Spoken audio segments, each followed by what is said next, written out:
And joining us now with more analysis is Sarah Bassil, Director of Communications for In Defense of Christians. Sarah, welcome back. So good to be with you again. We just heard about the issues facing Lebanon. Can you talk to us about what daily life is like for the people living there right now? Well, I want to first say thank you for having me on the show, Tracy. As Colin mentioned, the past several months, the Lebanese lira has really hit several record lows in its values. It's been disastrous for the economy, mostly noticeably by the fuel, food, and medicine shortages. I'm sure your viewers remember the fuel shortage on the East Coast a few months ago and how Colonial Pipeline was essentially held hostage for a couple of days. Well, in Lebanon, that very same crisis has been happening for more than a year, and the Lebanese government is the one holding people hostage. To give you a little bit of a comparison on what's happening, I want you to consider the average price of bread in Lebanon, in the United States, which is about $2.50. Now, imagine if that price went up to $11 in a single year, and you don't even have gas to drive to the supermarket. The level of inflation that the country is facing is on every product on the market, from essentials to car parts. I was in Beirut a couple weeks ago, and I have no idea how people are making ends meet, and it's a disastrous situation. It's so hard to imagine over here. Thank you for putting that really in perspective for us. I also know that your group, In Defense of Christians, you all held your own prayer for Lebanon today. Tell us more about that and the importance of it, and also who took part. Right. So the importance of the prayer is it's an ecumenical prayer of several different leaders, including Bishop Zaidan of the Maronite Catholic Eparchy of Our Lady of Los Angeles, Archbishop Talanian, who was the prelate of the Eastern Prelacy of the Armenian Apostolic Church, and a representative of Bishop John Tulloch, who is the leader of the Syriac Orthodox Archdiocese of the Eastern United States.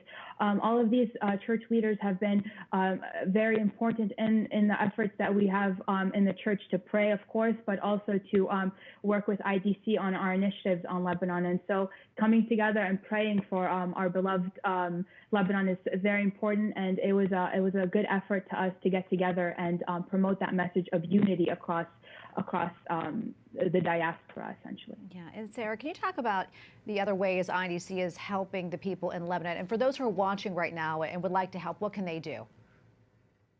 Sure. So first and foremost, the most important aspect of IDC's advocacy is supporting the Lebanese Armed Forces, or the LAF.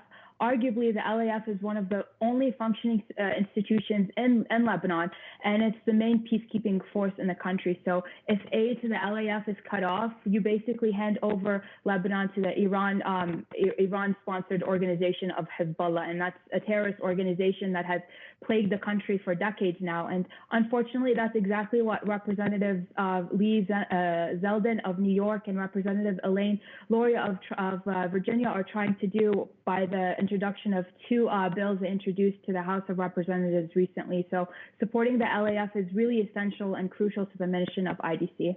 On a more positive note, we continue to work with both chambers of Congress and the administration on direct aid to NGOs in Lebanon, and not through the government, of course, in efforts to alleviate the burden of the economic crisis.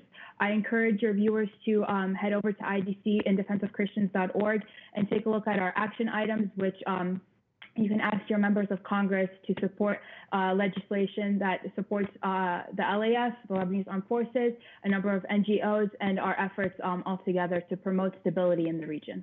So we have about a minute left, not a whole lot of time, but I'm wondering, are there any signs the situation will improve over there, either politically or economically?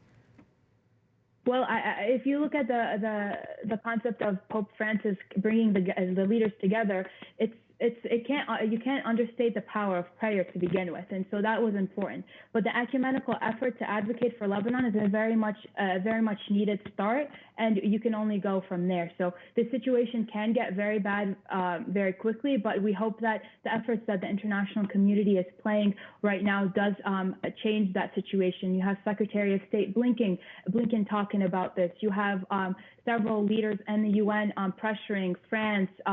A bunch of groups internationally pressuring the Lebanese government. And so Pope Francis's initiative on this is very much needed, and it's a good first step. Hope is a very powerful thing, but we want to see action behind these prayers. Well, Sarah, thank you so much for your time today. We appreciate it. Thank you for what you do. Sarah Bassil, Director of Communications for In Defense of Christians. Good to be with you. Thank you so much.